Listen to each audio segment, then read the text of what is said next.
Welcome to the Call Your Cousins podcast, a podcast dedicated to exploring deep and complex topics that shape our world and human experiences.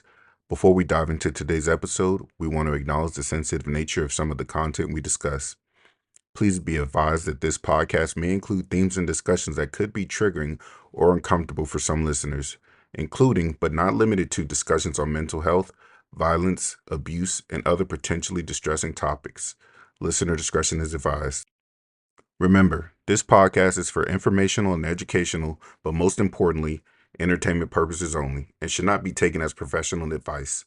The views expressed by hosts and guests are their own and do not necessarily reflect the views of the Call Your Cousins podcast. Enjoy the show.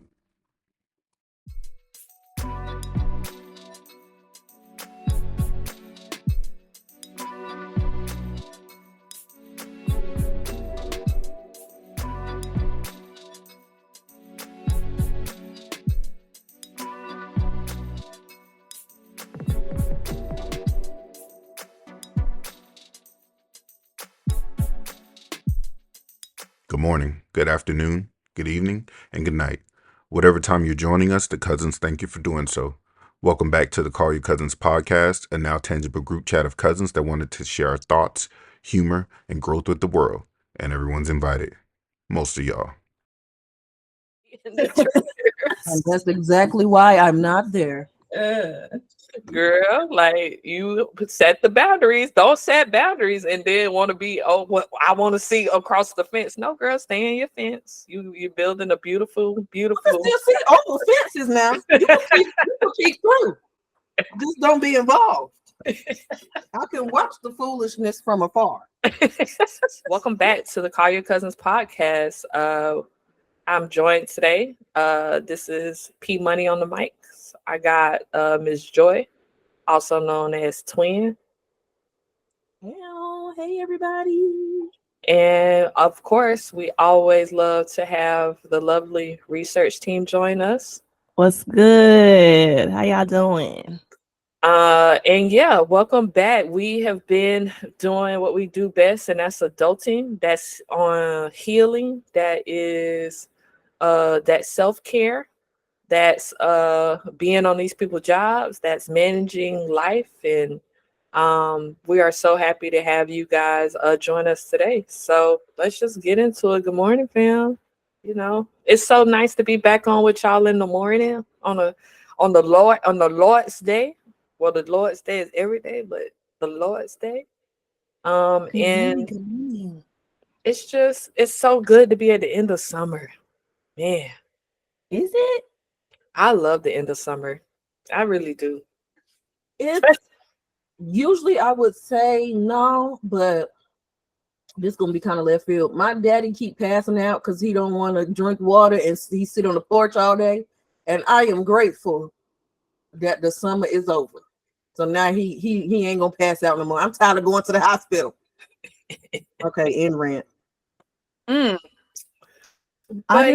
I'm not here for the cold that's about to approach because y'all know I love tropical vibes. So it's the weather right now. Whatever it is right now, if it could just stay like this, because it's like still warm, but it's a little breezy outside. If it could just stay this forever, I'd be cool. yeah, it is nice right now. Nice. Perfect. It's giving sun. I like in the summer because, especially when you get us in Virgo season, that's my daddy's season. So I love Virgo season, although the Virgos don't love me. But I've had very interesting relationships with Virgos, but I love Virgo season, which is, I was listening to something the other day that was talking about the daddy complex or that being a thing. And that was Tyrese. Tyrese, has been on a couple shows lately. My man's, listen, I'm here for the mental health awareness. My man's know he's not okay. He knows he's getting it sounds as if he's getting help. And I appreciate it. And he was saying, we sometimes attract in Black culture what we know. And it's interesting that, I wasn't raised with my father in the household, but that I have so much love for him as a Virgo. And I love Virgo season, but I just have had very interesting relationships with Virgos. So yeah, in the summer is awesome. I like that we get one more time, one last hurrah. We got Labor Day coming up, which is awesome. That's always that last final. We got to go back to work till the holidays, so it's super cool. Yeah, that last time the pool gonna be open, so Right. that's Yeah. so upsetting. Ugh. For RIP to the pool. yeah. This Yeah. summer was transitionary for me, and I think it was good. I feel like I'm in my whole season. Leave that end up, and I had a successful whole summer. It was successful. Wait, what? I had a whole full summer, whole season. Happiness over everything? Oh, okay. Happiness over everything. Yes, including letting randoms in my vagina. I'm just kidding. Take that out, though. Leave that in. Leave that in. It's a whole summer. All of my friends getting married and having kids and stuff, and I feel like this is my whole phase. Okay, my friend got married. Shout out to the Perrys a couple weeks ago, and my one and only objective was to have a one night stand with one of the groomsmen, and it was successful, guys. Guys, do you listening?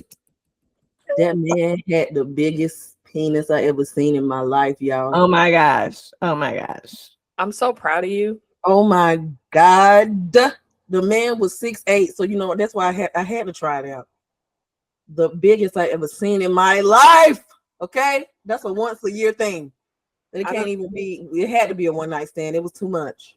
I'm telling you, I done told y'all they are not created equal. But thank you, Lord. Okay. But that takes us right into that mental. I think good sexual activity is very good for your mental health, right? It is. Like knowing what the expectation is, knowing what the activity may be. And you never know. You might go to a wedding and your one night stand might end up being the love of your life. You don't know. And so I think that that's a cool experience, and I'm very proud of you for giving yourself the space and the freedom to do so. No loves of my life. It's I was gonna say, oh, that's a nice whole season. Okay, not looking for that type of commitment just yet. I see. Maybe never. Who knows? But during this point in time in my life, it's giving hope. Okay. And then y'all, let me tell y'all, the man was so shook. That's how I know I done grew. As that man penis was out of me, I was out the door. The nigga started laughing, talking about, oh, it's like that. Sir, I gotta go home. Thank you. Be blessed. Have a nice flight home tomorrow. And I was in my bed in 20 minutes. Not be blessed. Yes, thank you for your penis. Listen, Thank you for your services. That growth, I'm telling you, that growth. Not he was shook. Yeah, they be shook. They be shook. They be Girl, shook. immediately put my clothes on. All right, it's been real, my nigga. Holla at you. And it's funny because we literally had. That's why, again, it's important to check on your friends and your family, because we had been talking about it earlier that day. And she was kind of like, oh, I don't know. And I was like, girl, a wedding is the perfect opportunity to just be free. Love is in the air. Everybody's feeling love. Everybody want to be in love, and just go and just have fun. Like, don't restrict yourself to what your body needs. Okay. The body needs good sexual activity.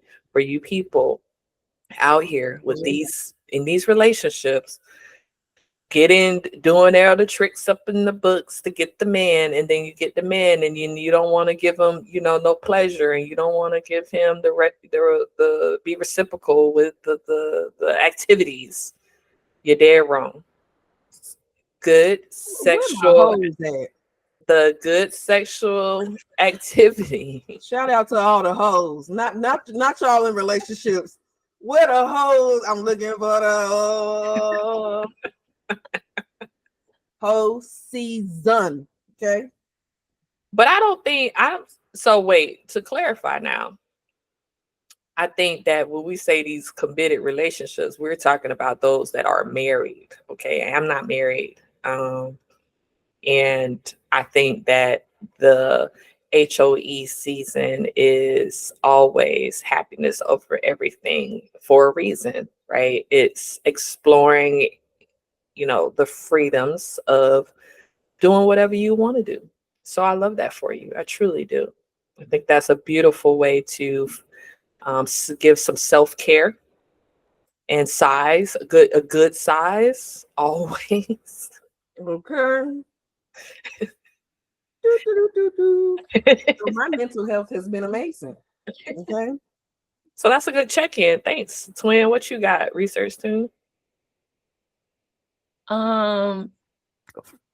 I don't have that. Uh, I will say I'm in more of a like August has been like rough for me as far as like work from a professional sense. It's just been a lot being thrown at me. So I'm excited for September and like the countdown of like August being over because a lot of like work weight will be lifted.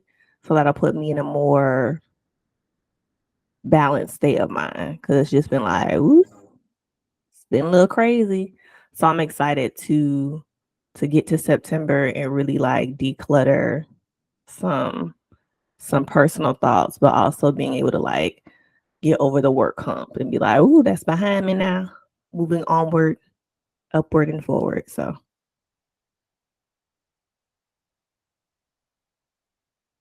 I love that for you. And I don't know who need to hear this, but fuck that job.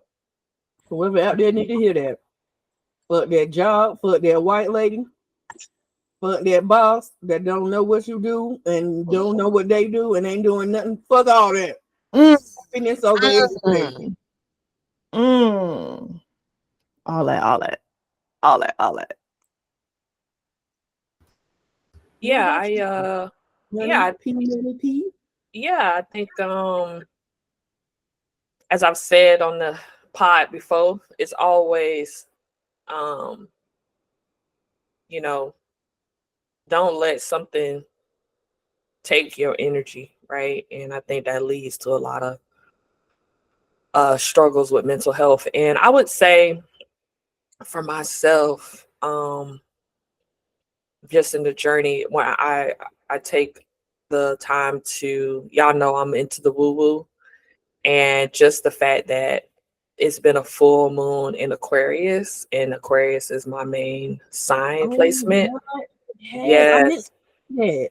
Yeah, and I also had my cycle on the actual day of the moon. So I've been in a very high vibration of energy and just receiving insights and spiritual connection, but also in a place where just managing the mental health. So much of how our mental is impacted deals with the external, that even being in a healthy relationship, the work that it takes. I'm just so grateful for 24 hours, to be honest. Like every 24 hours has been a new practice, every 24. And then in that, learning how to let go, let go and not carry Well, things with us. Call it for what it is, acknowledge it for, and this is, and for those listening, you're talking to three people who have vested significantly in their mental health. So this is our experience, but I would say the healing journey, the work that it takes, and to be on the end of that now, years later, and navigating it for myself is a beautiful thing. I'm very grateful. I just want to piggyback off of that because I was in a low place for a long time. And just the other day, I realized how much work I've done. Like I don't know if y'all know, I'm on that woo woo shit too. But my goal is to be completely zen. I want to be like that dog in the meme with the fire around him. This is fine. Like, because that is truly a place that you can get to. And this week was very trying for me. I got attacked by yellow jackets, y'all. I'm still itching. It was 5 days ago. My whole body covered in yellow jacket bites. And guess what your girl did? Still got up and worked and went to boot camp and was fine. Dad went to the hospital the other day, passed out. And guess who was just walking like nothing happened? This is fine. Like, I really did not feel, I ain't had no heart palpitations, y'all. Y'all know I got panic disorder. I was just like, something's wrong because I don't feel crazy right now. Like, it feels like this is fine, even though everything around me is not fine. I found out we ain't had no homeowners insurance for a year. Like, this week has been a lot, y'all. And I was just walking around like nothing was happening. Perfectly fine. I said, oh, I have arrived. I have arrived. One day I didn't sleep good, and I just woke up, drank my green tea, ate me a salad, got me an apple. Well, let me go on a walk. Let me do my manifestations. Let me do my meditation. Let me sit in silence for 3 hours. I've been fine, y'all. So I am grateful. The practice helps. I know us as Black people, we don't really have that much experience into self journey and self healing and doing all that you can to be right. But I was suicidal 2 years ago, and here I am. Just it's fine. I'll be fine. And if it don't work out, I'm still fine. So it worked, y'all. I have been outside. I can't say randomly because I feel like the universe be working. I have been outside every single day this week that it was a full moon by happenstance.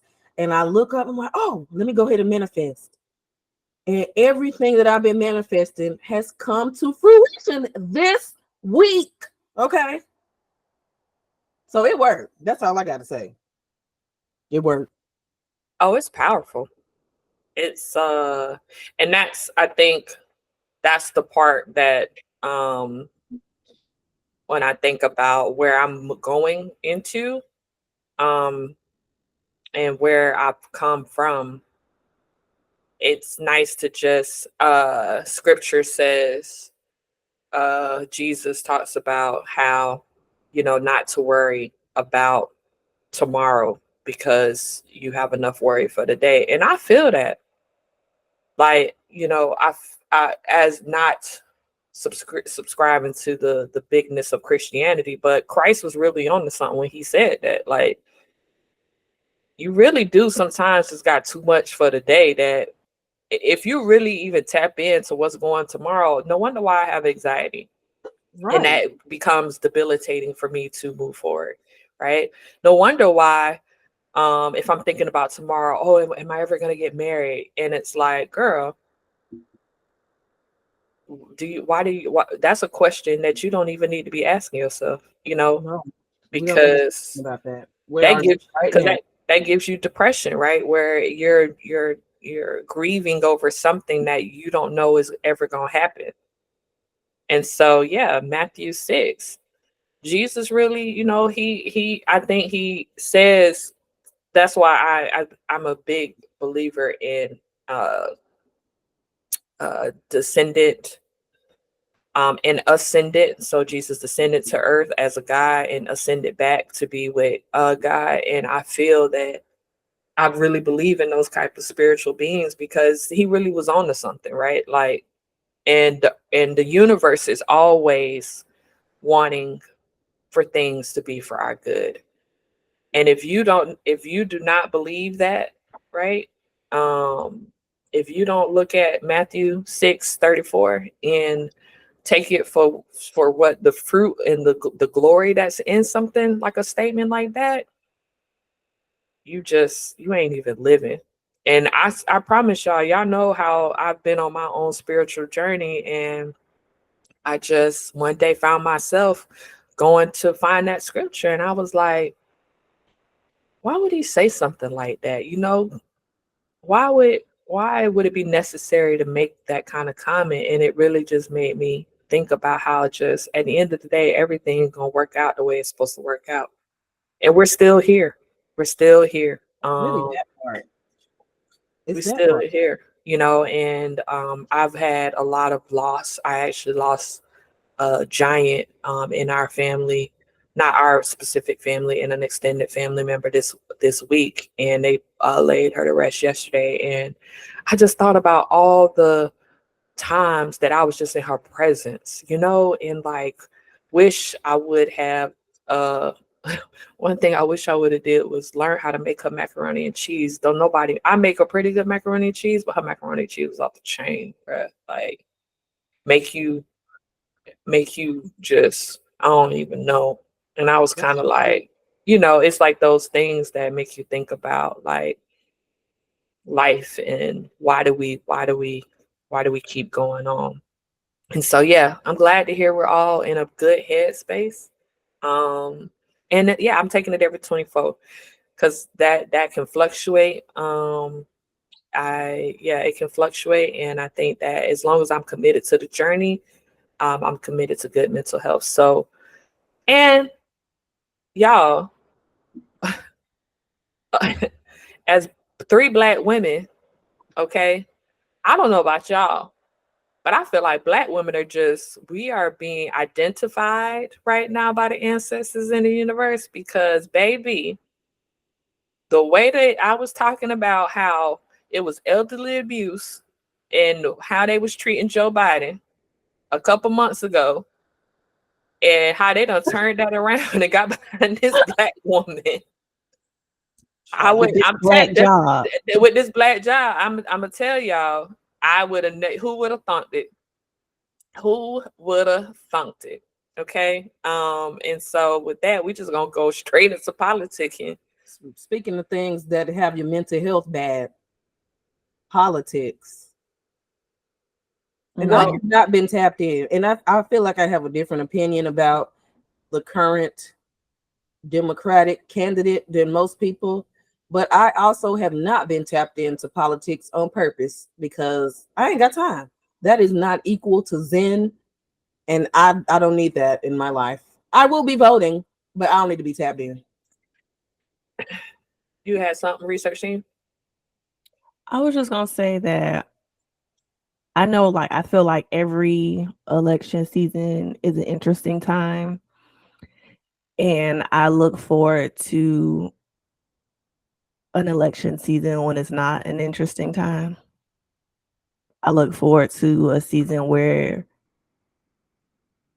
it's not like we're not operating out of such an extreme thought or like an extreme circumstance. Because I feel like the past couple years we just been so extreme. Well, I think And we're in extreme times. And I feel like politics is reflecting that. Because I've been kind of nostalgic lately, kind of looking back at like stuff that we was watching in the 90s and the early 2000s. And that shit was toxic. Like it was not good. And when I think back to politics in the past and really look at it from an adult, mature perspective, it's always been a shit show. It's always been trash. And I feel like with this new generation, with millennials and after, I feel like we're at a pivotal point where we're realizing how much things have actually not progressed. I'm not saying that we haven't progressed, but we kind of been backtracking in the past few years. And I think with technology and this new generation who cares about mental health and the greater well-being of everyone, I think there's like two opposing sides. And I feel like it's generational. Like I think the older generations do truly wish things were the way they were back then. And I think we are like, nah, that ain't it. And so I think we're just warring with two completely different ideologies. And that's why everything looks a fucking mess. And the people in power don't know what to do with it. I mean, honestly, I think we need a complete overhaul. Get all the motherfuckers out and let's start over. Obviously, that's not going to happen, but I think that's what the issue is. Go ahead, research team. What you were saying? No, I agree with that. I think there has to be.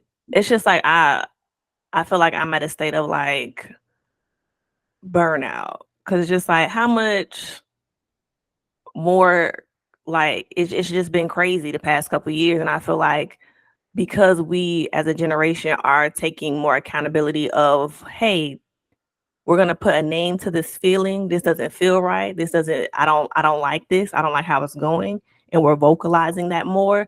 It's just like, okay, how long is this gonna continue to happen? Like, how long are we the new adults? So how are the new adults changing the trajectory of politics and how things are going to be laid out for our generation and the generations after? Because this is extreme times. And I also think I feel like with the electing of Obama, everything went downhill from there, and I think that opened up. America really needs a reckoning, and we've needed one for a long time. And I think I really personally feel like the electing of Obama opened everyone's eyes. It opened white people's eyes who like, oh, hold up, we progressed this far to get a black man in the office. Oh no, let's go ahead and take it back to 1955. And that's why I think Trump got in office. And now there's us who thought we had progressed. And it's like, oh, we ain't really came that far. It's still a lot of people in America who feel like people like Trump and Ronald Reagan, who was the first Trump, let's not forget, need to be in office. And we thought these old people was dying off and these ideologies was dying, but we realized these people still here with us and they're just as strong as we are. And I think whenever America gets ready for a reckoning, I don't know if it's a civil war or whatever, but something extreme is going to happen because I think that's where we are.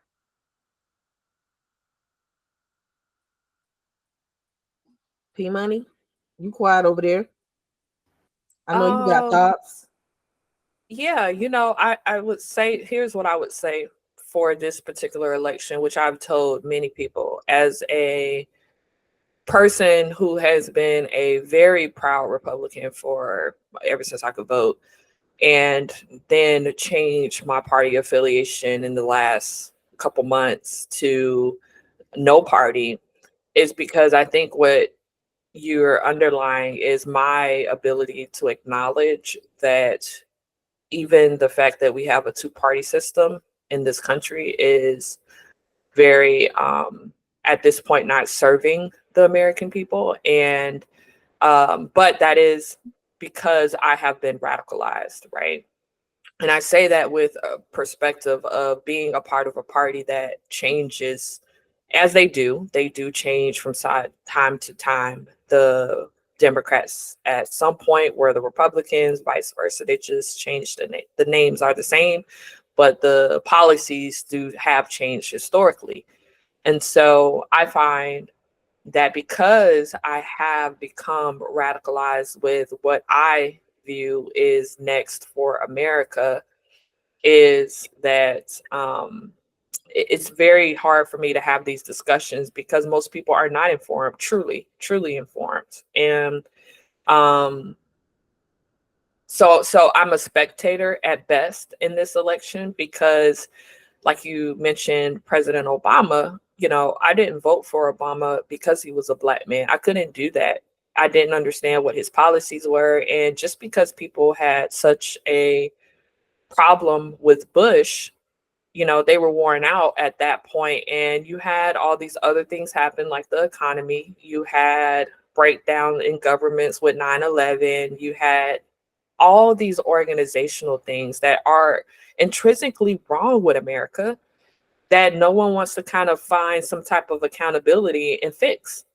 And so when people say, the fact that they even have this argument about what has a president done for Black people?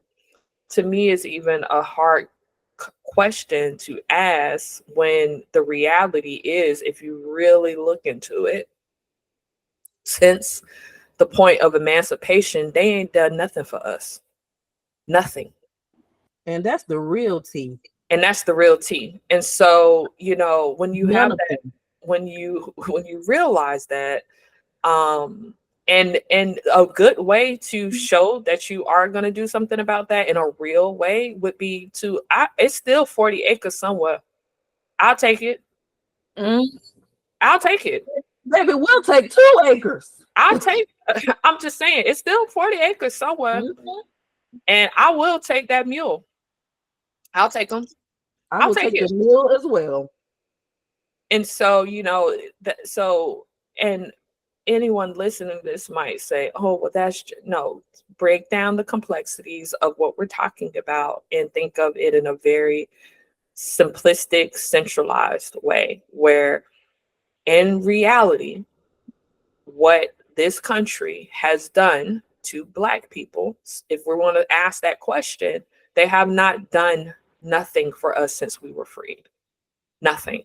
In fact, kept us in some places of this great nation enslaved for 2 years, not even knowing that they have been emancipated. And so then that begs me to ask a better question, which is, are we not still enslaved? I mean, I'm enslaved to the grocery store right now, because when I go to the grocery store and limes are 3 for $5, I'm confused. When did limes become that expensive? Y'all remember when chicken wings became expensive and then y'all bought them all up and then there was no chicken wings? I do recall. A 10-piece and fries with a drink used to be $8.99. $15.99 now. And they say that's wild. With no drink. No drink. So this is a basic need. I have a basic need, which is I like to go to the store. I like to buy food. Wings. Specifically wings. And I like to come home and I like to cook them, but I got to buy the things to get it, right? And so one area y'all are worried about is the border. I will not disclose my thoughts on any human conflicts currently, because my biggest problem is the conflict we have in America with itself. Okay. The corporations that are driving inflation up, it is literally, they could take the L. They could take the L. They don't have to make a profit right now, right? Like that's a real, like when you realize when you go into any store right now, and you're not going to like a farmer who may have better pricing, but they can't, they're struggling too. All of these price increases are being done to create and drive profit. That's it.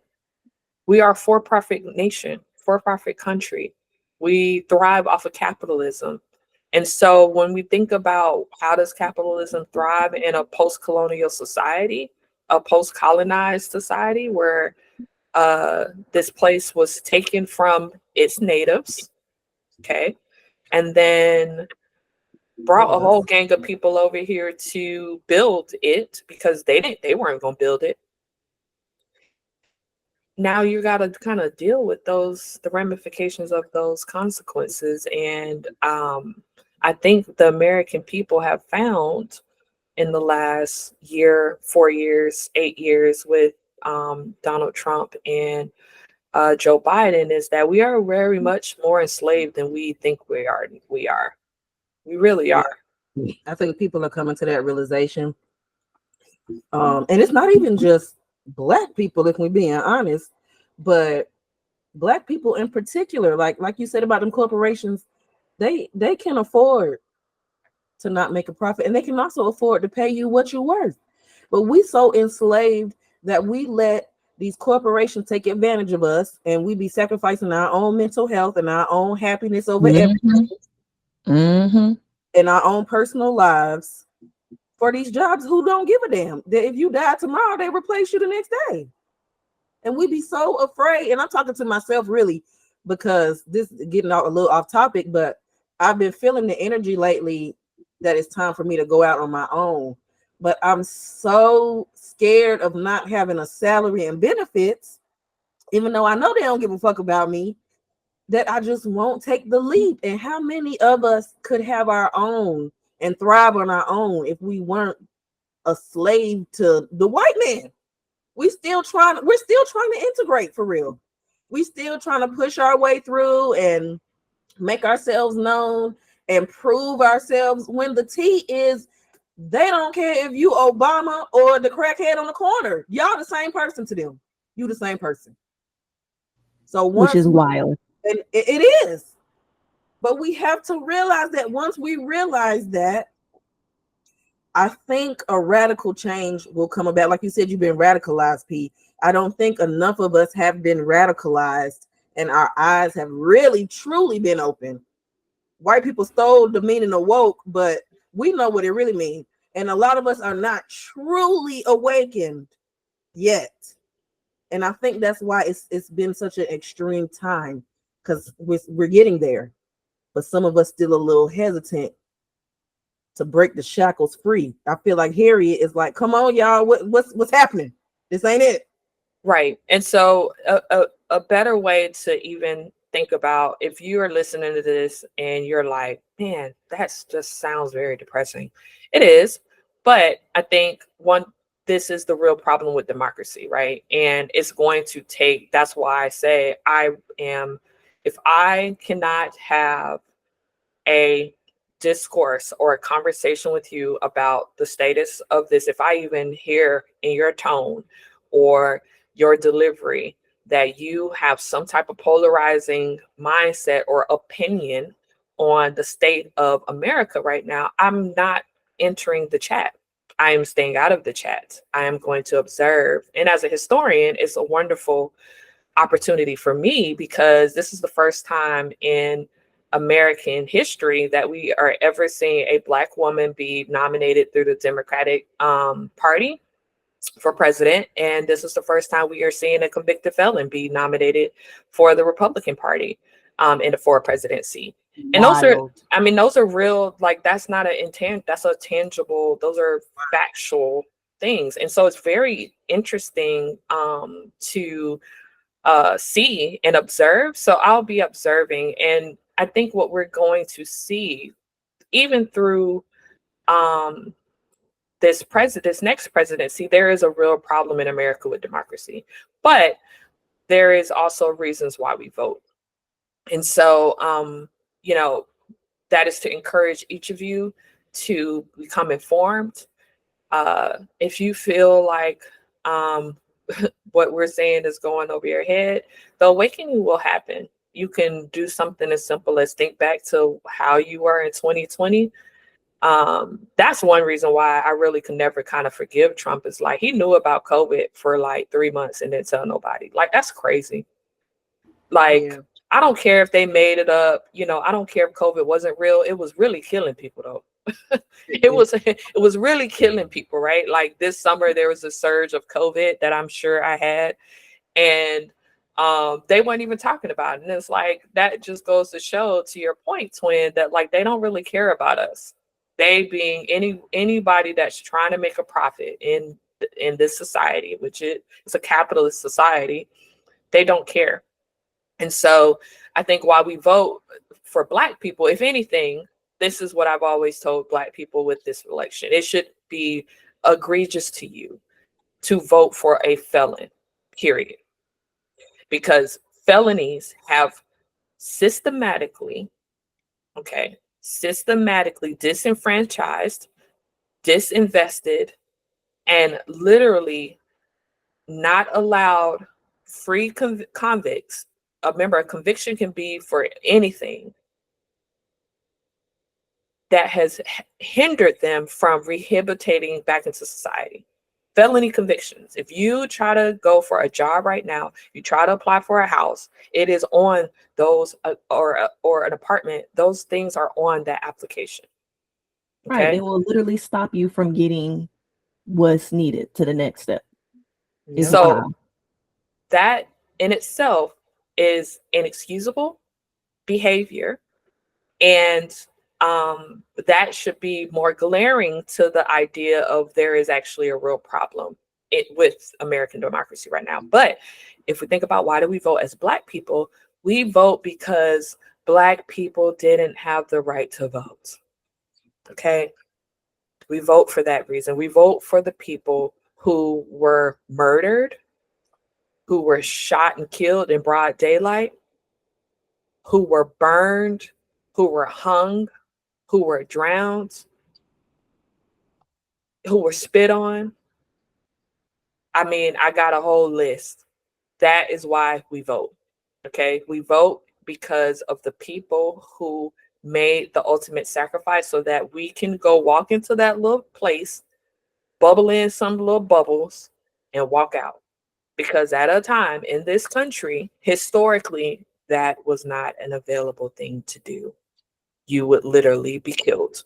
Or if they saw your vote from the county that you were registered, they could take your mortgage away, they could take your job away, they could do a whole bunch of things to you. And when I say they, I'm not talking about white people, I'm talking about people that want to oppress another group of people from exercising their right as a citizen of the United States of America.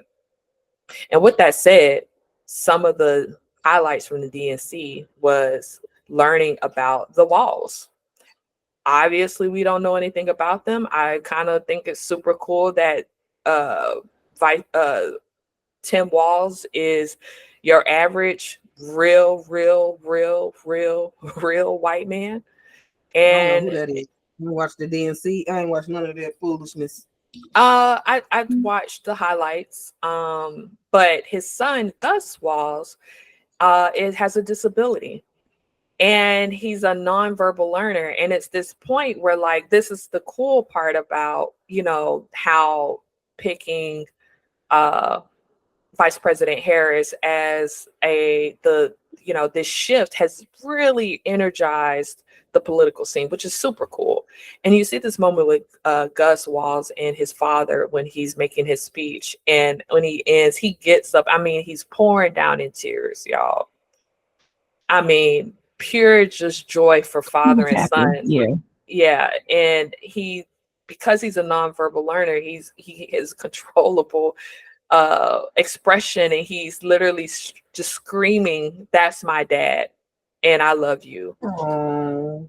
And it was definitely like a moment like, yes. It was like love. You could tell, like, for a glimpse, for a minute, you forgot all about the extra stuff that was happening, and you were like, man, that's a real father-son relationship.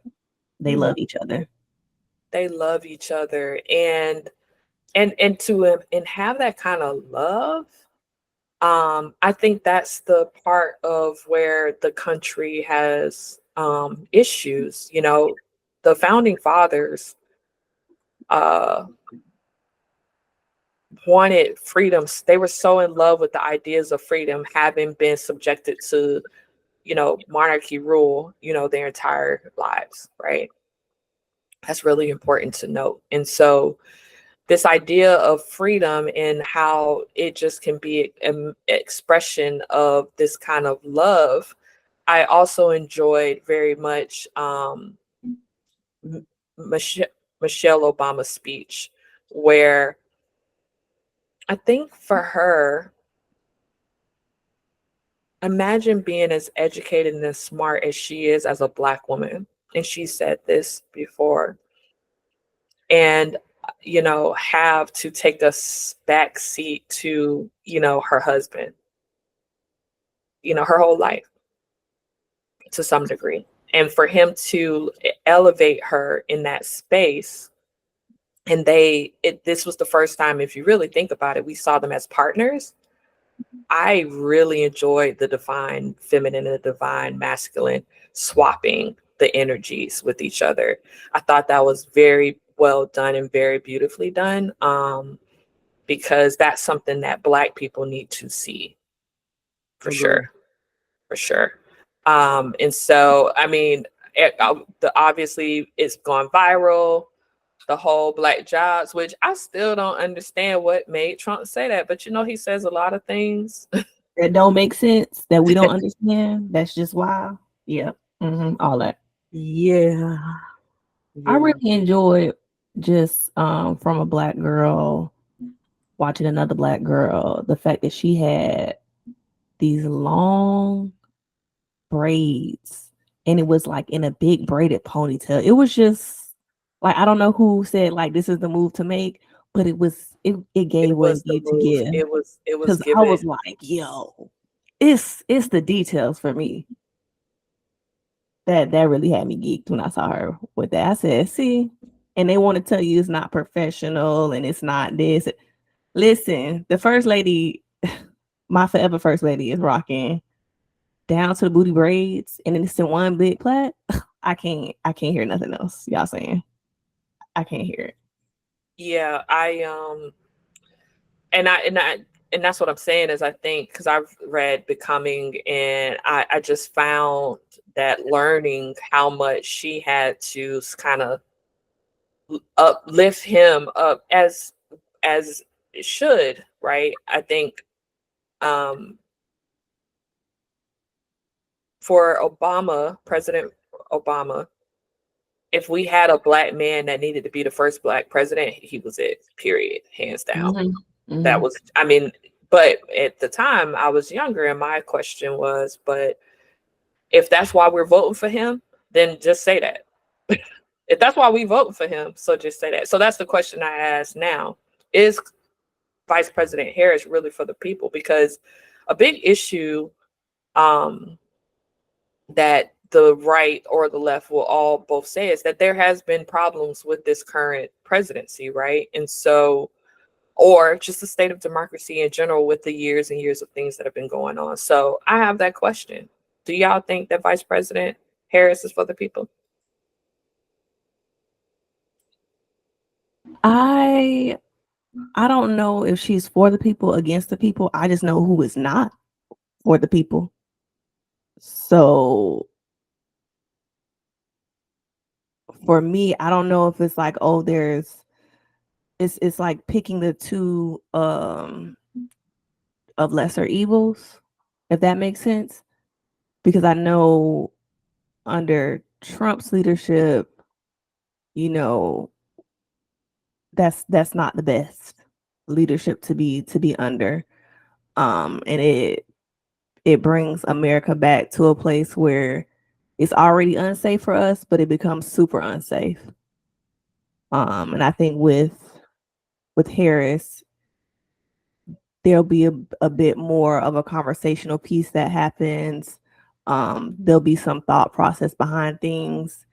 It won't be as radical, but with Trump, it's giving I need to move to like Australia or somewhere that's not the US. I personally feel like no matter who gets in office, it's given I need to move to Australia in a cabin in the woods. Because and this is the bad part about being truly awakened. You really see everything for what it is. And I'm not saying that we should have Trump in the office, but Harris is kind of in office now. Like, what's the country going to shit now with a Biden Harris in office?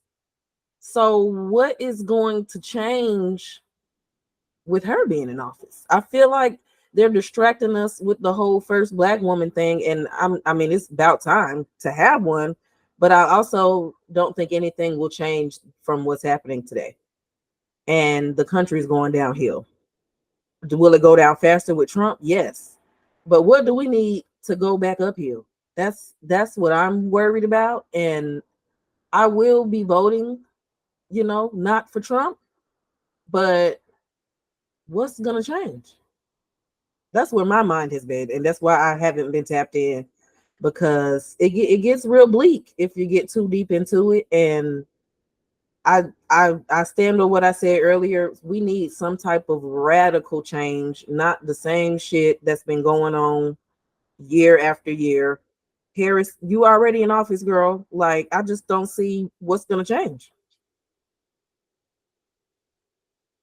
I don't know if I'm voting based off of the possibility of change. I think for me, I'm voting just because I don't want Trump to be in office again. Like I think that's what it boils down to. Like for me, it's just real. Like, hey, it can't be the orange man again. It just can't.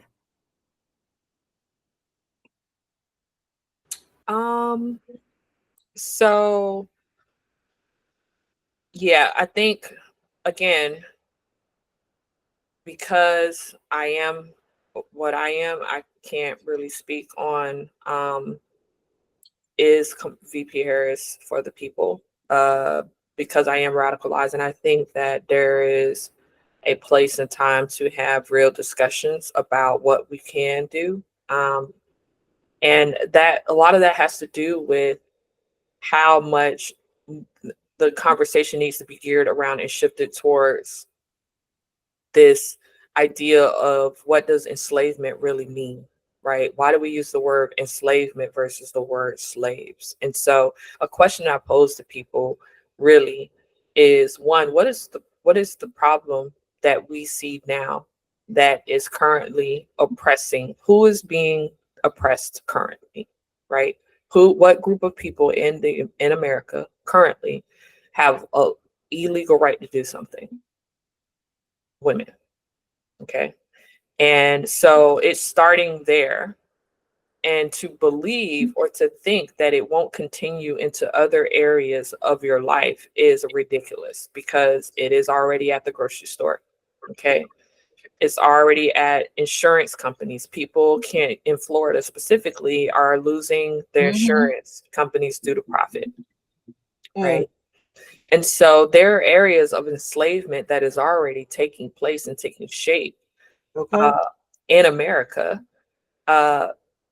So my question is, if she wins, the responsibility that's going to come with being the first Black woman to hold that job is just like what we experience as Black women in those spaces as as leaders. Okay. And I got to tell you, it's just, I'm going to end with that. You know, it's going to be a long 4 years for her and Tim Walz, because this country is in, by just design right now, has a lot going on. And I think voters I love research team and your thoughts on, like, yeah, but like, if you really look at the Republican Party, they just are out of hand. It's out of control. It's really gotten just so much of them regurgitating and using just vulgar and just hateful doctrine that they don't even realize really spun up from Trump himself, right? Like, we are a country of love. Like, when did we become a country of such hatred? Okay. I don't know if we were love. I don't know if we were ever a country of love. I think we were built off of hatred, greed. Who is the best thief? Who can lie the best? Who is the most savvy to be an abuser? So I think our American roots are rooted in hatred. Let me rephrase. I meant for America, the ideals of being American, the ideals of, an example would be how we all come in together and we show our patriotism, or we become patriots during the Olympics, right? Like, that's what I really meant, is we experience in America freedoms that most places around the world just do not have. That's a reality, right? And so correct.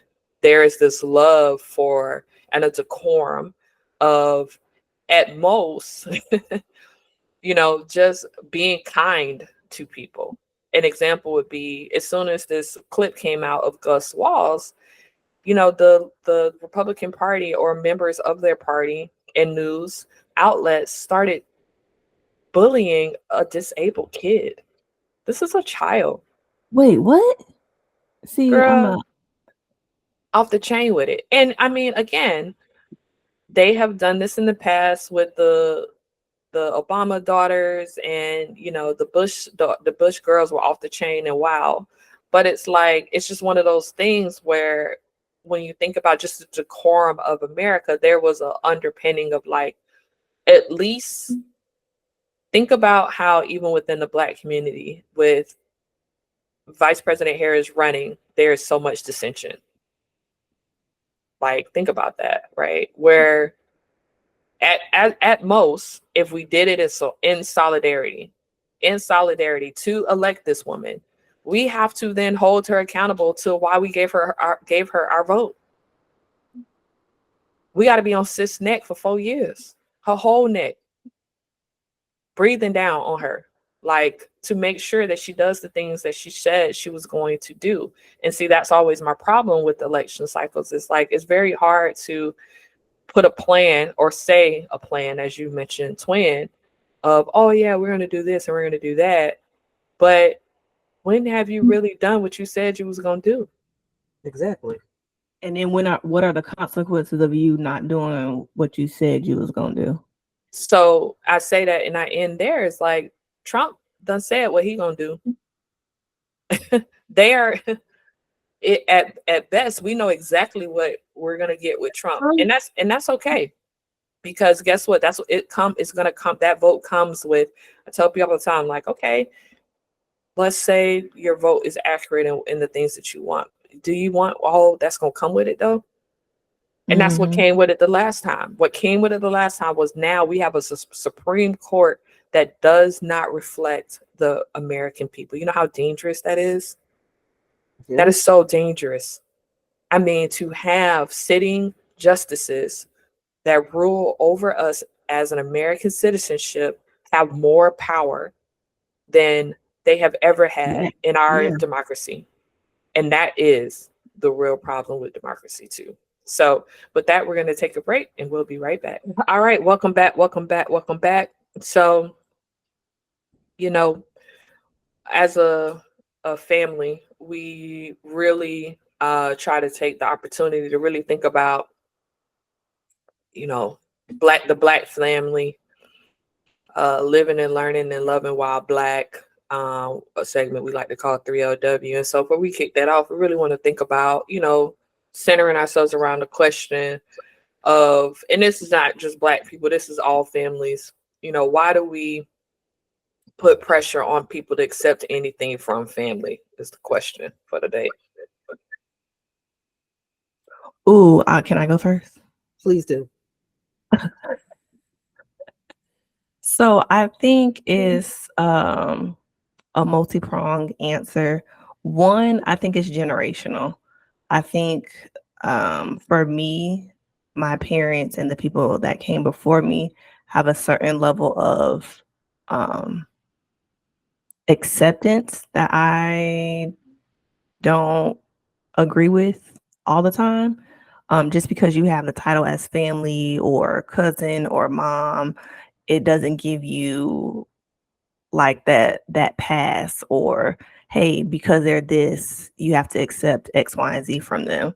And I think that's like generational. Like my generation is more of like, I don't care who you are. You're not gonna talk to me any kind of way. You're not gonna come to me incorrectly. Like respect is, earned and given. So it's a mutual reciprocating thing. Whereas before, I think they did it as like a means of I guess you could say like survival, or like that's just what everybody else did. So I'm gonna just go along with with what everybody else is doing.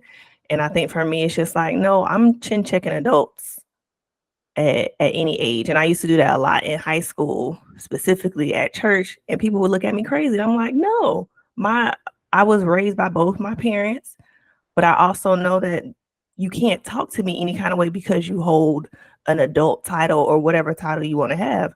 So I'm going to check you. So yeah, no, I'm not in agreement with that.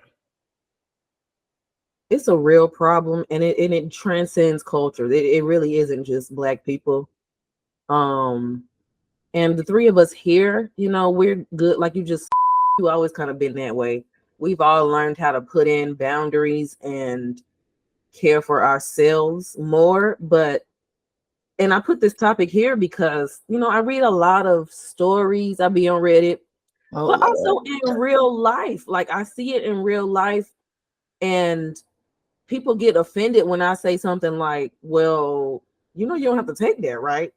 And it's so foreign to them that they can put their own happiness and how they live their lives above what their family thinks. And I just been thinking, like, what is it gonna take to break that cycle? Like, and I guess me being on the other side now, it's so weird to think of anybody doing anything for the benefit of somebody in their family at their own detriment. Like, that is so crazy to me. But family really be, and it don't just be one person. Sometimes it be like a whole leg of the family collective pressuring somebody into something, and they really be feeling like, well, should I? Oh, P, what you got? So no is the question is, why do we put pressure on family to accept anything from family? And the what I would say is, do we have to accept anything from family? No. Why do we put pressure on people? Because we haven't accepted why the person is saying no. That's the simple form. Okay. And I say that from a place of having to put new boundaries up and say, no, I'm not going to accept this. I don't accept this.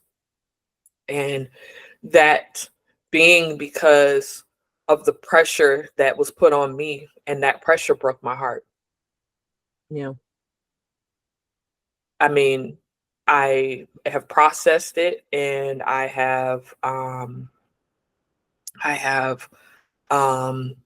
moved on from it, but it still is painful and it hurts. But that pressure that was being pushed on me, it broke my heart. And so I think that um, those are the answers. Is, should we accept anything from family? No. And if our no has a why behind it, I think it's hard for people to understand the why. And until you carefully walk them through why I'm saying no and why I'm choosing not to accept this, um, it's very hard for people not to understand that the pressure that they're applying, because in their defense, they believe they're not doing anything. And that's where you have to reinforce the boundary, because if you don't believe you're even wrong in the pressure that you're applying, then that means you're going to do it again. And that's what you were talking about, research team, where this is a generational, intergenerational trauma that is being, reinforced through generations. And I tell you this entire process, I could see, I was blessed with the vision and the confirmation through spirit and my ancestors that I had broke a generation curse. I could see it broken in the process. And felt the weight of that pressure unhook from my soul. And I remember feeling it, being like, oh, this is what they mean when they say that you break something. It's not just you not turning out or doing the things that are unlike your family. It's no, you feel the break. And I'm fortunate and I'm blessed to have that experience. But that does not, I think the other thing too is that people put the pressure on you because it's family, quote unquote family. But what is family?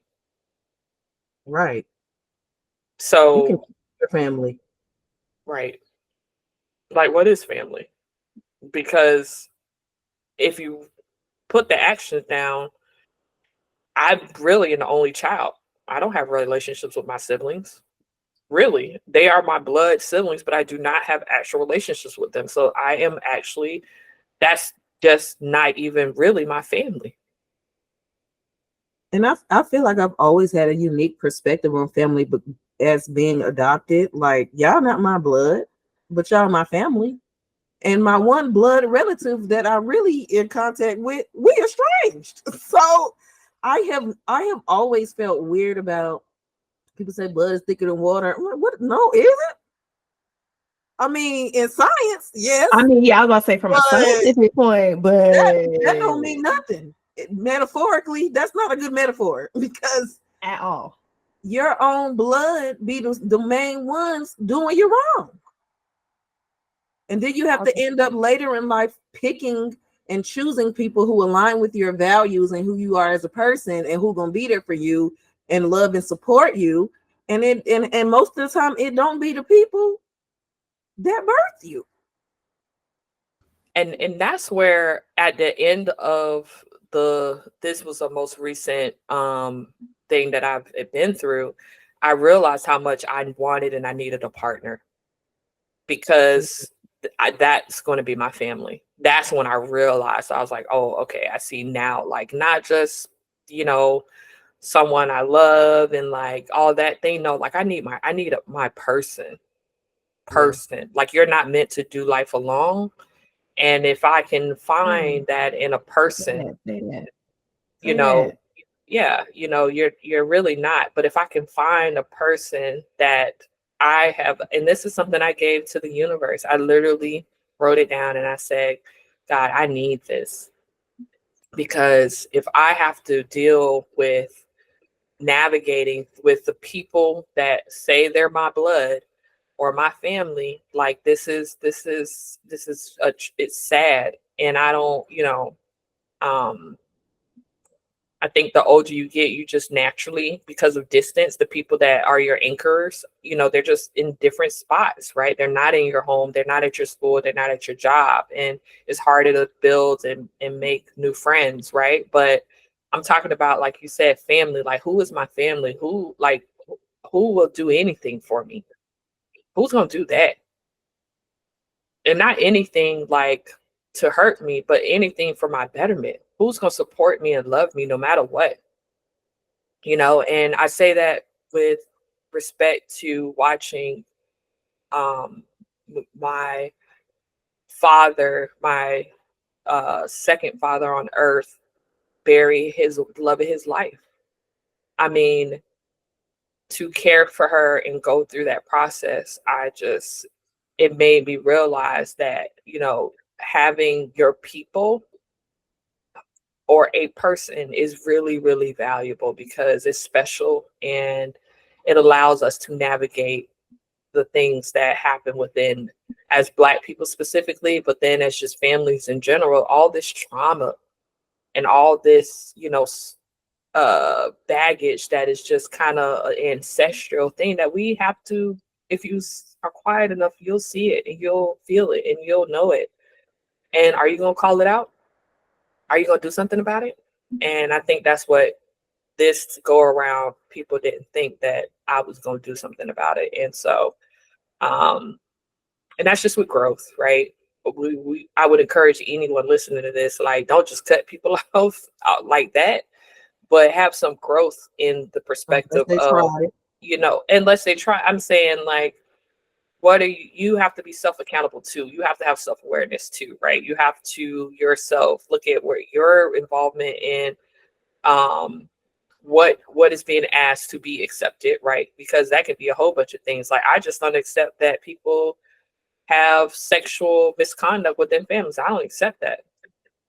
Period. So what do? I don't, that's something that if it's in the past and there's nothing I can do about it, it's an awareness. But also, I don't accept people treating old people badly. I hate that. I don't accept it. But if I can't do it, if I'm powerless to do anything to do about it, I'm not, you know what I mean? It's like, if I'm powerless, I can't do anything about it. I'm glad you had that realization, P. Because I have always kind of felt like you need a person to go through life. And I feel like I've had a similar realization lately. And I feel like it's always been a battle within myself because of pressure that other people put on you. But I realized that I don't need a person in life. Not that I want to go through life by myself. Like, I have you guys, I have my family, and I could have a companion, but that's not something that I need. And I feel like I've been trying to be that because that's what society tells you, and people think you're weird if what you just want to be alone. Oh no, you need to heal. And it's like, no, some people actually enjoy being alone and thrive better. And I feel like I had a great family growing up. We had a nice little intimate family. We used to do things together, but I also feel like I lost myself in that. And I feel like I kind of lose a bit of myself in relationships too.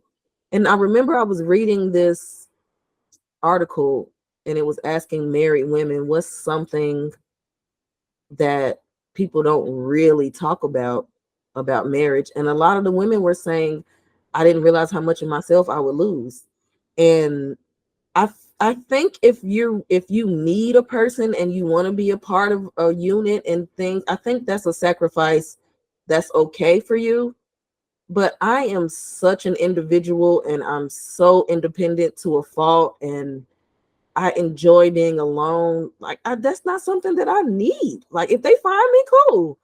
But I think I'm just coming to terms with the fact that I don't need that. And I think I want to find a community of people who are like-minded, because I feel like I don't really know that many people who feel that way. And it kind of puts, I'm an empath, so it kind of puts pressure on me to, like, oh, are you going to find love? And are you going to get married? And it's like, I actually don't care about that. Like, even when I was engaged, I always was like, I'm never changing my last name. I will be Dr. no matter if it's a man here or not. But I will be that person, no matter what. And so I think a part of my journey is finding a new community of those women, because I think I have spent so much of my life pouring into other people that I kind of want to spend the rest of my life pouring into myself and myself only. So that's been my self-realization lately. I I really know. love that. Yeah, I really love that. I think that's a great way to segue into 3LW, it is. living, learning, and loving while Black. And Woo-hoo. I'm gonna start it out really on Black love, because I think I really want to kind of piggyback off the question to question, because I think that's something I didn't realize until, like I said recently, that I needed a partner. And I think it's because I've had so much trauma and Mhm. such drama in my life without any, these are things that were beyond my control as a child. And it took one of our cousins who's a licensed therapist. She just got her license, but she's been practicing therapy for years, and she's amazing. And she said one day, she said, she literally said, FAMU alum, boop, boop, boop, boop. They have a great Okay. program. Right. And I know who that is. she said, I'm so sorry what has happened to you. I almost want to cry, like, because it was then that I realized. So I asked that, when you say that, twin, what do you mean when you say, I always thought that you needed a person? Because I feel like my journey has been the opposite of yours. I didn't have that nurturing love. I had nothing but abandonment. Right. That's exactly why I thought that, because a part of my journey has been realizing how much love I grew up with, and realizing that that's not the norm for most people. And I used to be confused. I used to be like, it seems like a lot of people are chasing love, and that's strange to me. But as through my journey, I realized I never had to chase love because I already had that. Like I had that. Even on Valentine's Day, you gonna make me cry. I ain't never had no, I didn't care about having no Valentine. My mom would send me flowers when I lived in California. She would send me flowers, a gift, whatever, every Valentine's Day. You know what I mean? And I knew that you were always seeking love because you didn't have that foundation. And we all need, like y'all was saying, we all need love, whether that's in the form of family, romantic, friends. We all need love. And if you don't get that as a foundation growing up, you're going to be seeking it for the rest of your life.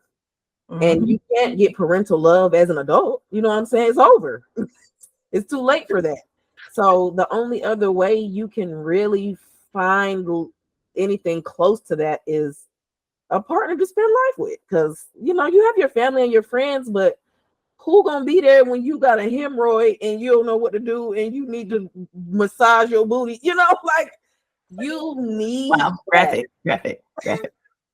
Like I had that literally in my mom and my parents, you know, and so I that's why I said I feel like you need that, and maybe even get in find love in a child, because I feel like having a child and parent love is a completely different type of love to have.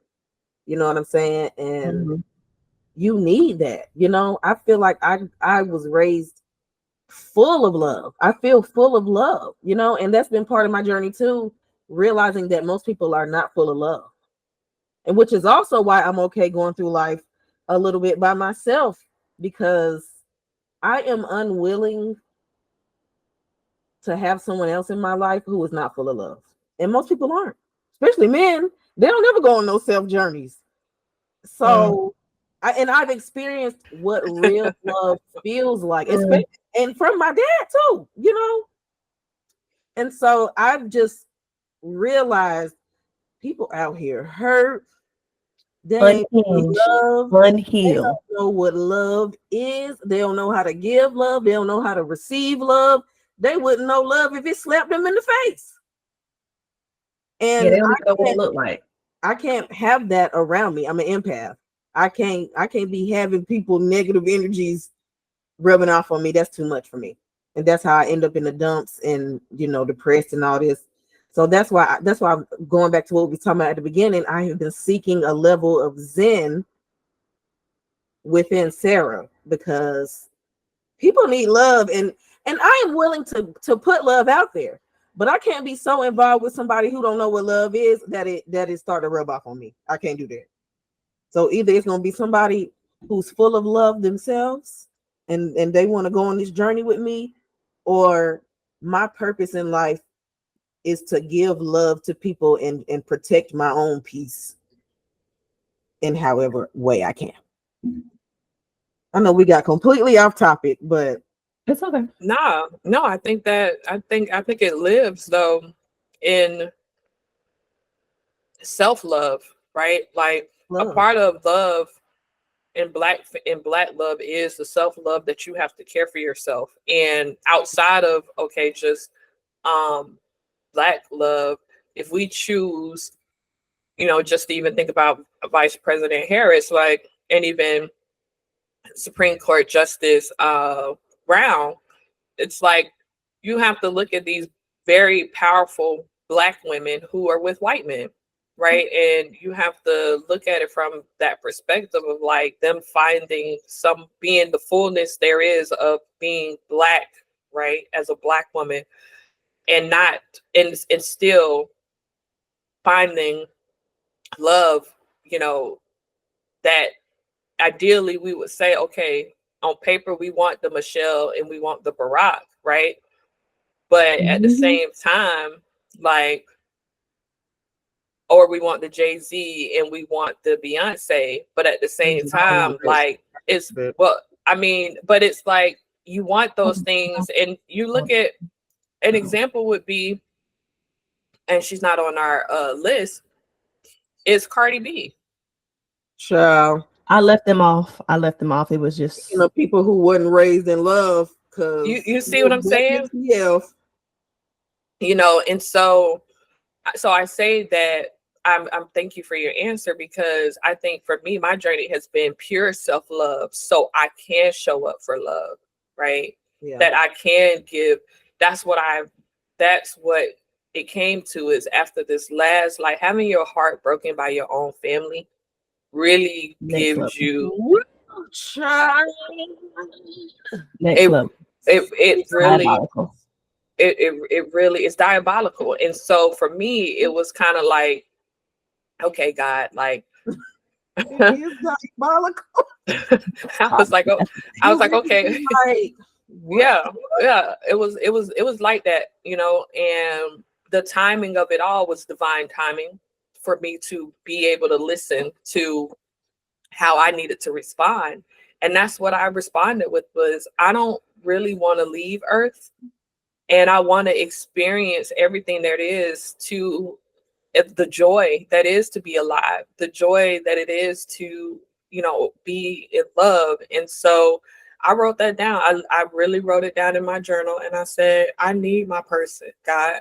I need them. Like, I need love. And I think that's because I've done all the work I can do at this point on self, right?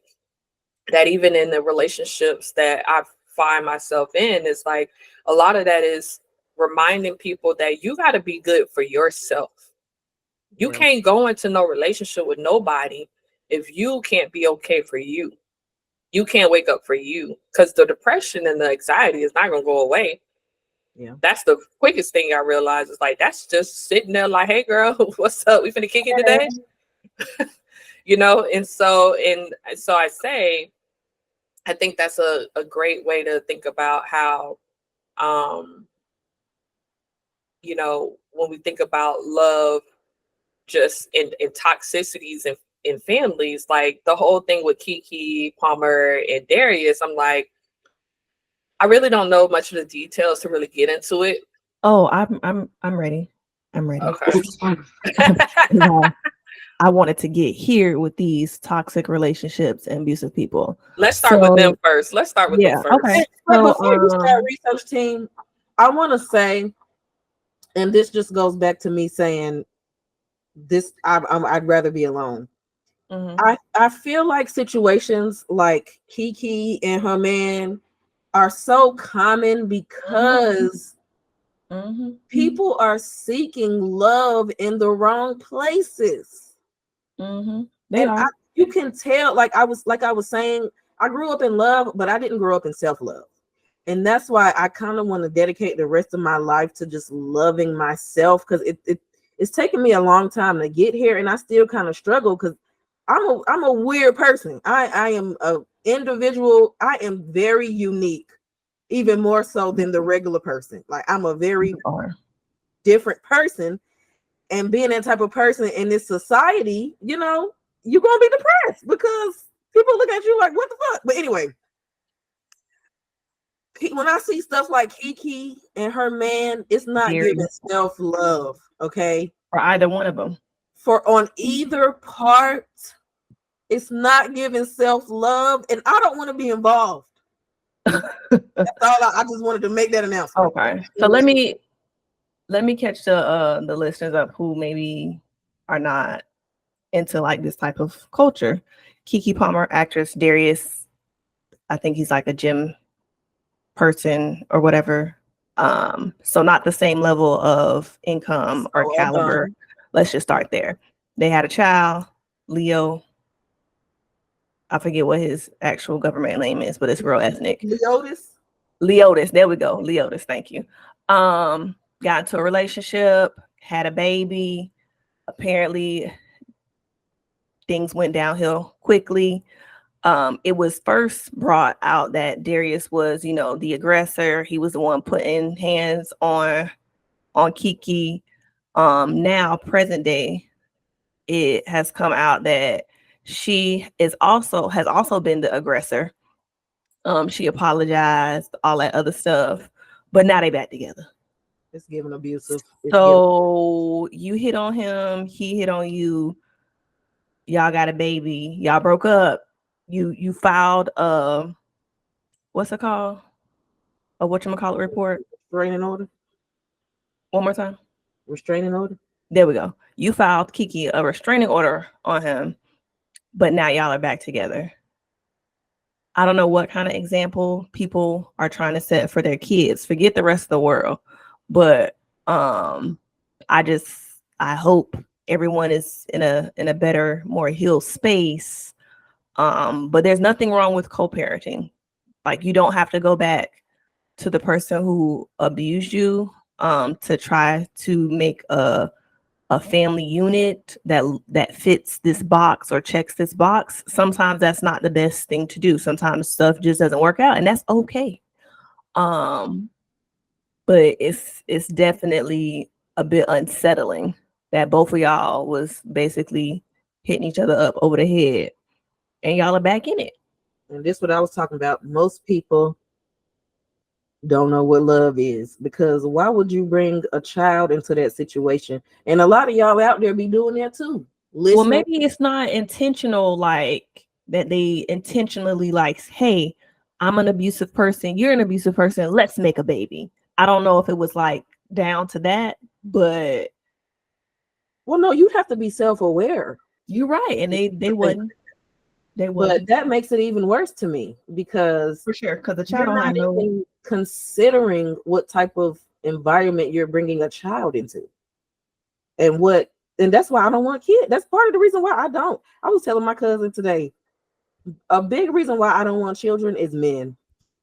I will not bring a child into any type of toxic situation, and you never know how people gonna change. And I just said most people don't know what love is. I refuse to bring a child into that situation, and most of y'all be doing that without even thinking about it.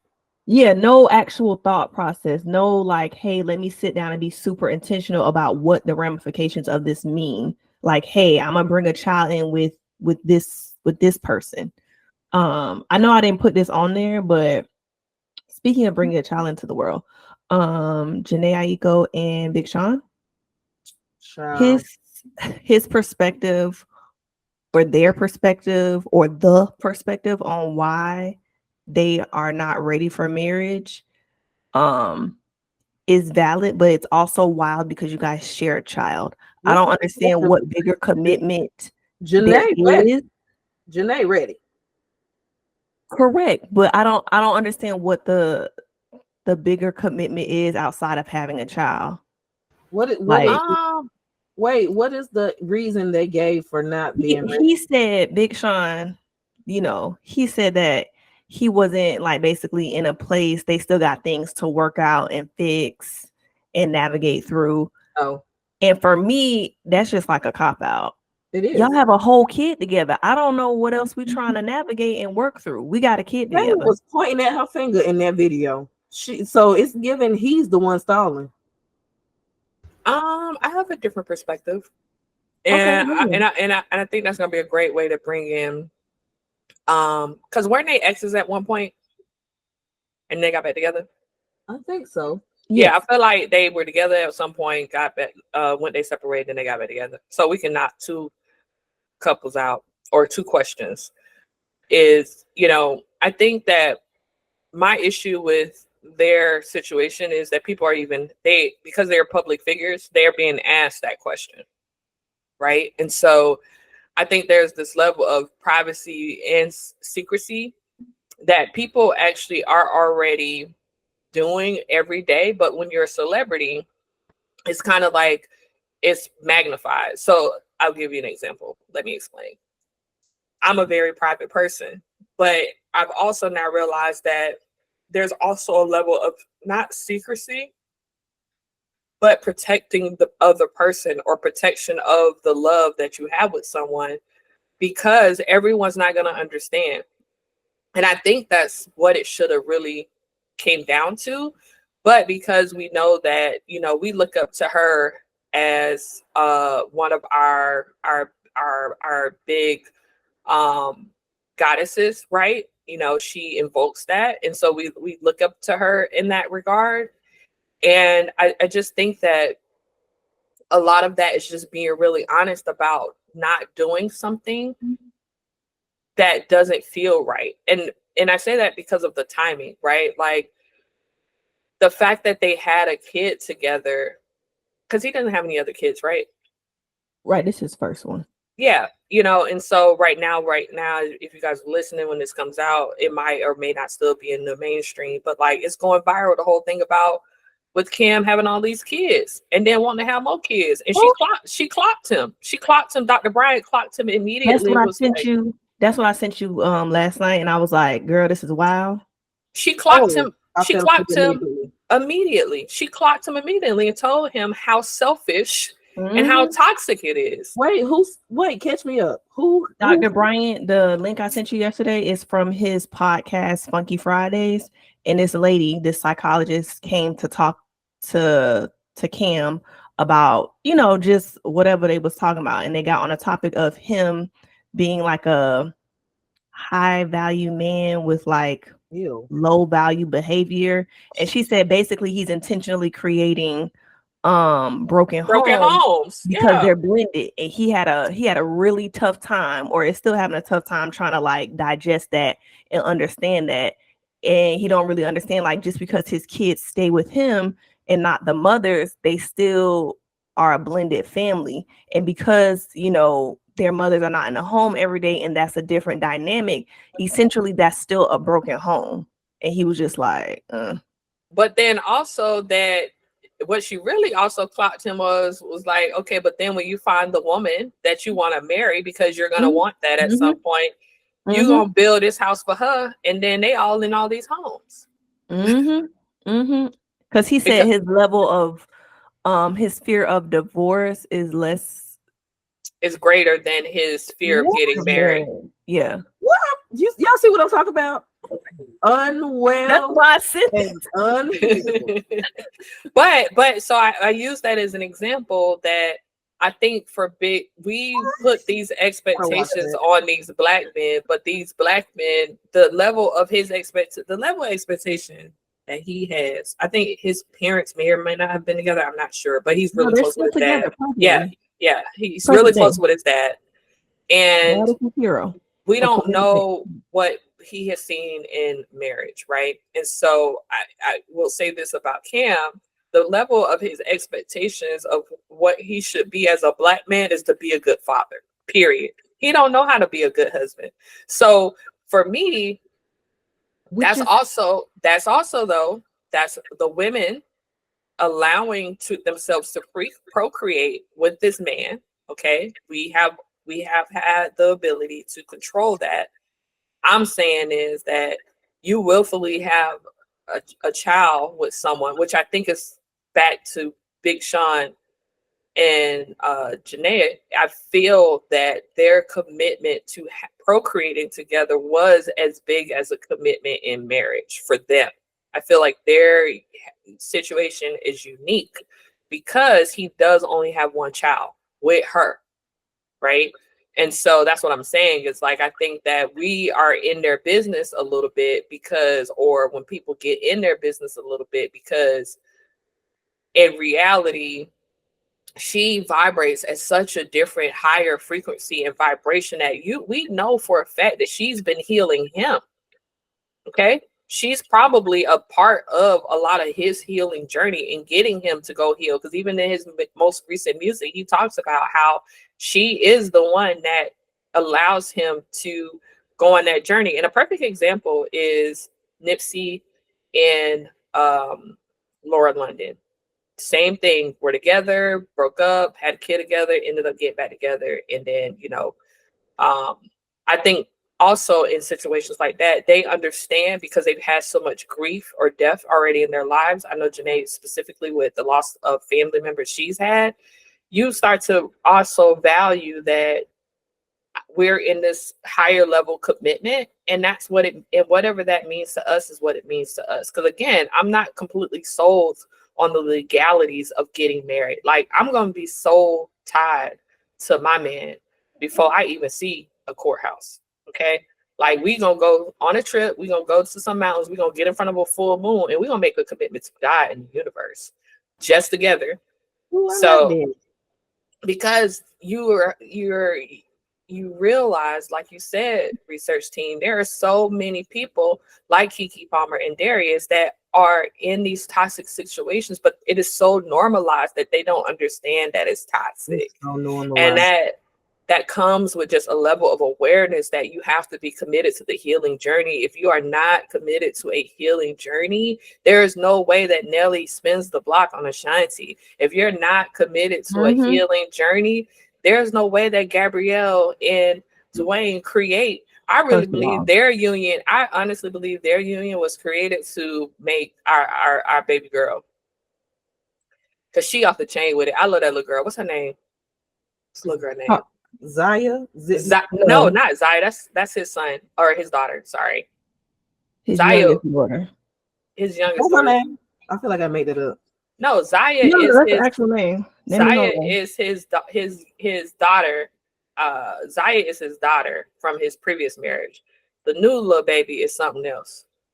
It's on the tip of my tongue. But she's so, seeing them create, like you said, I might find that in creating a child, seeing them get together to create that baby that is fulfilling to Gabrielle, who couldn't have kids or did not have kids for, Kavia. Yeah, Kavia.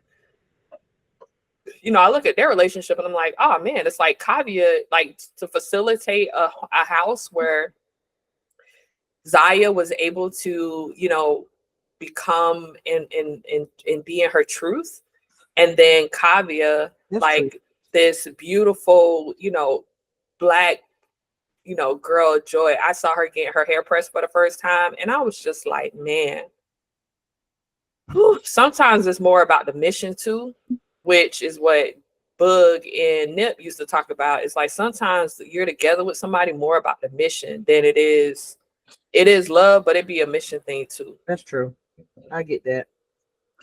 I think for me, when it comes to, I guess, like other people's relationships, like, yes, they have their, like, that's their relationship and that's their own understanding and their own bond. But sometimes, not all the time, but sometimes it just seems that people haven't intentionally thought about the creating or the making of the baby and then what comes like after. It's just like, yeah, we had this kid. And then it's just like, oh, now we should probably work on ourselves. And now we should probably like get together. And, now we should probably get married, when those are conversations that should have happened prior to. So you won't have these potential broken blended homes, or you won't have these potential like, oh, you know what? He was showing red flags or aggressive behavior before we had a kid. So I don't want that for, my family structure. Yeah, but it goes back into the trauma bonding though, like you're saying, is you have unhealed people procreating. But I think if you even, that's a higher level explanation, it's great, but I think you really gotta like dial it all the way back. And it's about having control and agency over your body, right? Like you don't have to get pregnant. I mean, it does happen. You're right. It does happen, but for the most part, if you really don't want to have children, there are ways and it's a sacrifice to do so. So I don't accept that, because to me, it's like, I feel like people have these weapons of mass destructions connected to a 5 minute, not even 5 minute, a 5-second moment of pleasure. And it's like, it really is. And now you create this life. And only when you have a life like mine that you realize how dangerous that is. And if you're not willing to commit to what it's going to take to raise that baby, to co-parent, then you shouldn't be sleeping with that person in the first place. Because that's my biggest criteria right now. It's like, I ain't sleeping with nobody that can't co-parent. Well, because that should be the process in the beginning. Like I always say, anybody that you have sex with, can you see them as a father, or like you say, like a co-parent? Like, can you be tied to this person for 18 plus years? If not, don't even keep them crossed. Well, I feel unprotected. Like if you just letting people just shoot up the club, then that's you're intentionally knowing that there are going to be some ramifications from that. Now, if you haven't protected sex, that's different. But I also don't want kids, and so I can't be. That's not even like a thing for me. Like I would never have sex if it's, well, can this person co-parent? However, I But am very safe and right, that's what I'm saying. It's unprotected sex, you know. about not having children with anyone at all. Because none of them niggas Yeah, but are pretty. I'm sorry. right, but we're talking preventative Yeah. and post-preventative, which is obviously the choices that as a woman you get to make. So that's what I'm saying is even when you find out, I've heard in this day and age, because of why abortion matters, is it's like you have at least the right to really think about, is that something that you can do with this person or not? Yeah. Because at different stages, you have the option to be like, I'm gonna back out, or like, no, this is not gonna work out. So at some point, when you've passed that time frame, you have intentionally chosen to live whatever result or live whatever outcome at that point. Yeah, because I mean, I'm gonna tell you, I know like this, and this is like coming from pre-healed me, but like if I had ever gotten like pregnant as like a teenager or something, I totally would have given my kid away. Because one, so many people need kids, but two, I just would have been from a place of abandonment, right? And wanted to not repeat what happened. I would essentially repeated what happened to me to my own kid. And that's what made me be like, oh no, girl, you got to go to the doctor. I would took my butt to the doctor as a teenager, made an appointment with my doctor, and I got on birth control immediately because Lord have mercy. I would to think of having a child with a person that I was in a relationship with and being sexually active. Nah. Yeah, it's crazy. No bueno. no bueno. Well, speaking of unhealed people, Uh-oh. I just had to add this because I came across this last night as I was minding my black business. Drea Kelly. Oh my gosh. I saw that on the list and I'm confused. Somebody gonna have to tell the research team because I don't know who it is. I don't know. R. Kelly's ex-wife. R. Kelly's ex-wife? The one who did the dance, giving these hips, and them, you know what I'm talking about? The choreographer. The dancer lady. The dancer lady that she got a young body, old in the face, and was vibrating her legs to the Beyonce song. You on mute, P.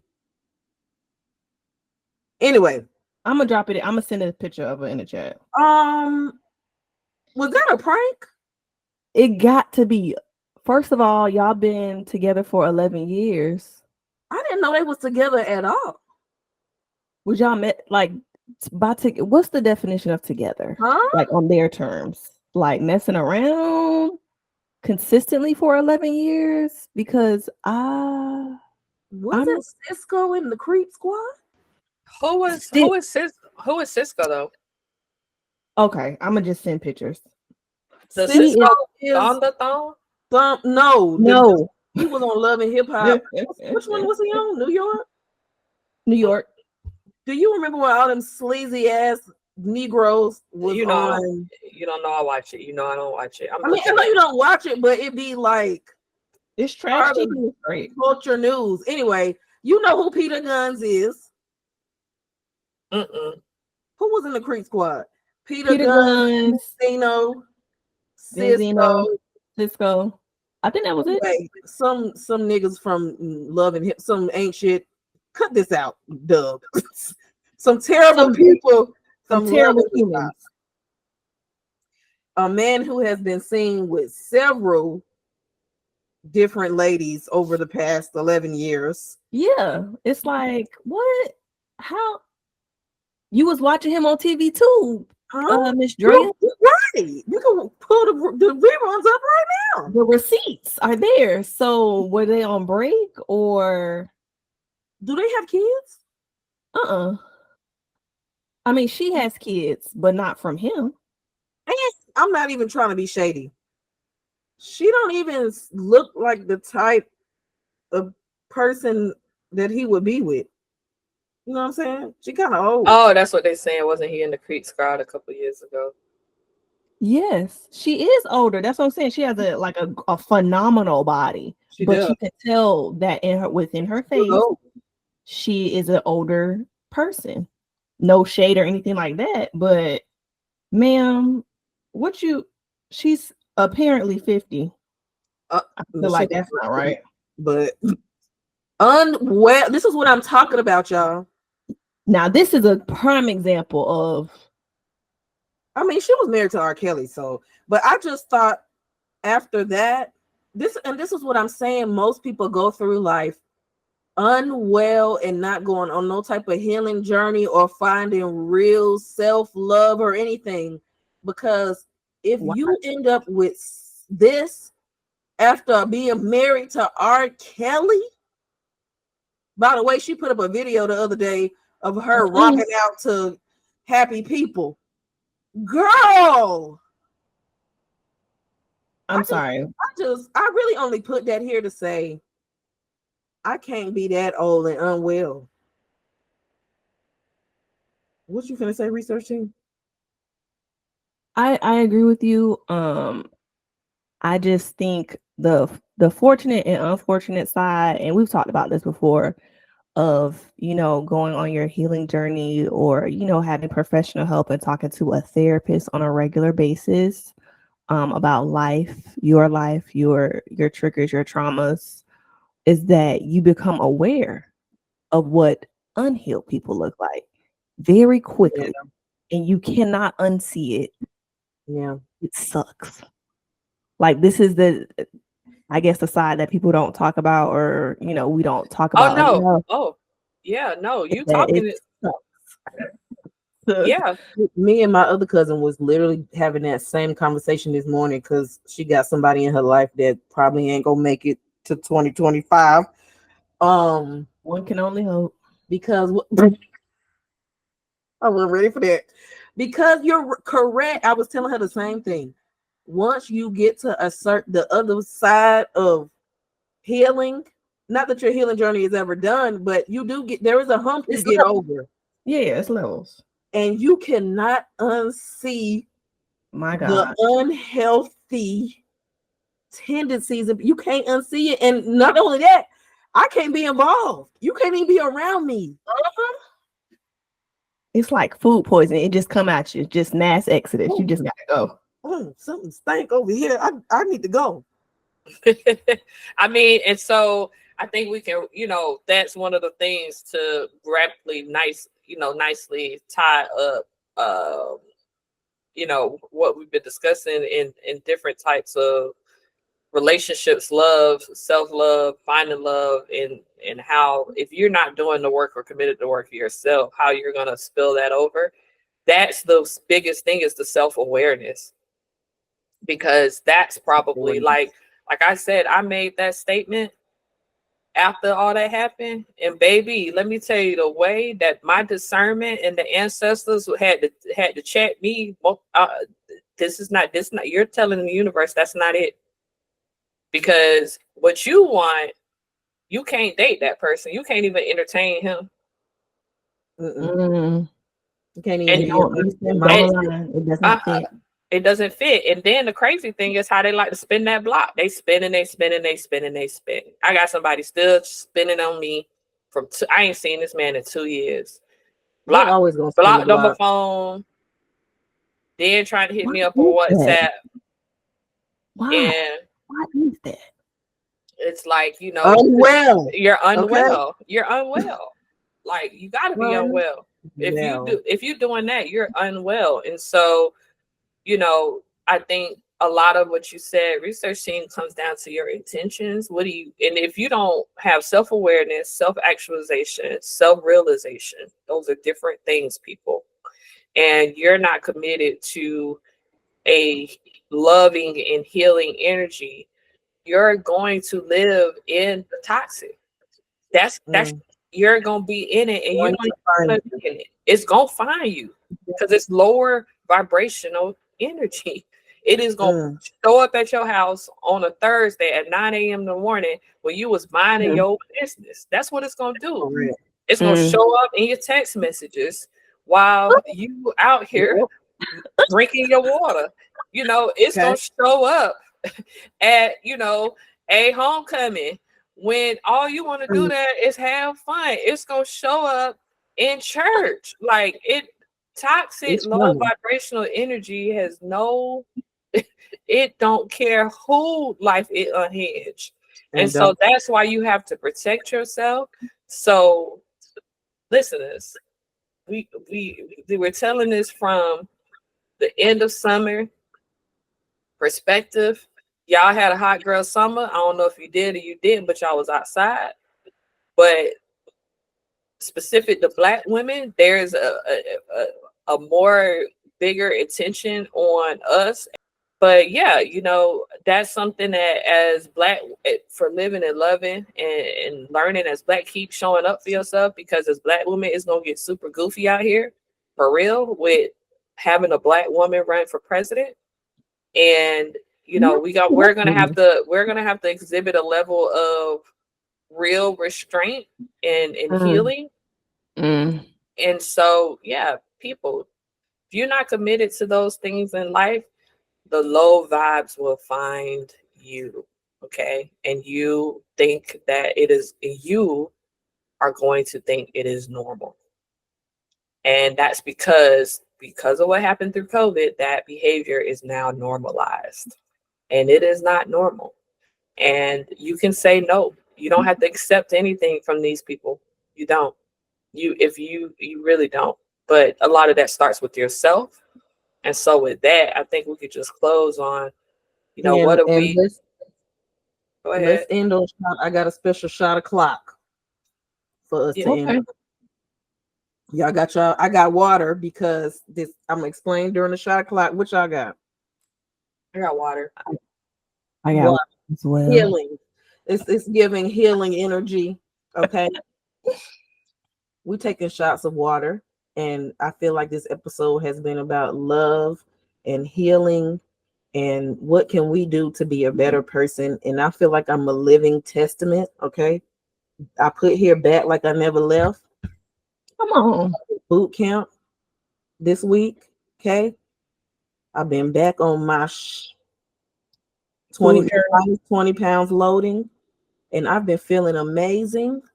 Okay. The first day I was like, oh, child, I did one push up. And if y'all know me, y'all know that I'm ashamed. But I'm back like I never left, because by day 4, guess who was on their ass? Okay.